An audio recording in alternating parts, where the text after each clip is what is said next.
হুমায়ুন কবিরের প্রস্তাবিত বাবরি মসজিদের জন্য টাকার পাহাড়। কয়েক ঘন্টা ধরে চলছে টাকা গোনার কাজ। টাকা গোনার জন্য আনা হলো মেশিন। প্রস্তাবিত বাবরি মসজিদের জন্য জমা পড়া টাকা গুনতে আনা হয়েছে মেশিন। হুমায়ুন কবিরের রেজিনগরের বাড়িতে আনা হয়েছে এই টাকা গোনার মেশিন। টাকা ভর্তি 11টি ট্যাঙ্ক রয়েছে, আর সেই ট্যাঙ্কে থাকা টাকা গোনার জন্যই আনা হয়েছে টাকা গোনার মেশিন। টাকা গুনতে 30 জনকে নিয়োগ করা হয়েছে বলে খবর। শুধু কিউআর কোড স্ক্যান করেই জমা পড়েছে প্রায় 93 লক্ষ টাকা, দাবি হুমায়ুন কবিরের। শনিবার মুর্শিদাবাদে বাবরি মসজিদের শিলান্যাস করেছেন হুমায়ুন কবির।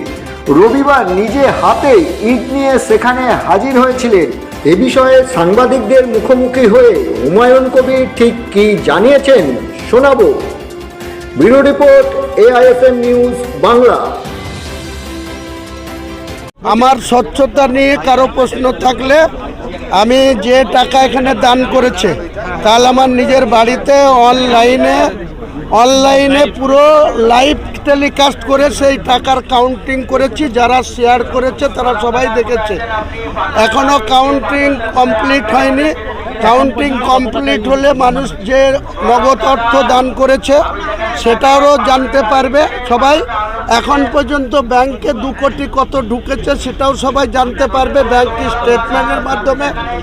আমার স্বচ্ছতা নিয়ে কেউ প্রশ্ন তুলতে পারবে না।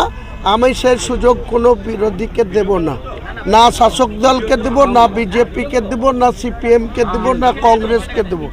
কাউকে কোনো সুযোগ বলতে দেব না। আর এই মসজিদ গঠন করার ক্ষেত্রে কোনো কম্প্রোমাইজ কারোর সাথে হবে না। তাতে বলেছি সংঘর্ষ হলে সংঘর্ষ হবে, লড়াই হলে লড়াই হবে। ইসলামের সম্মান রক্ষার্থে আমি নেমেছি। আমার জীবনের বিনিময়ে হলেও বাবরি মসজিদ প্রতিষ্ঠা করব।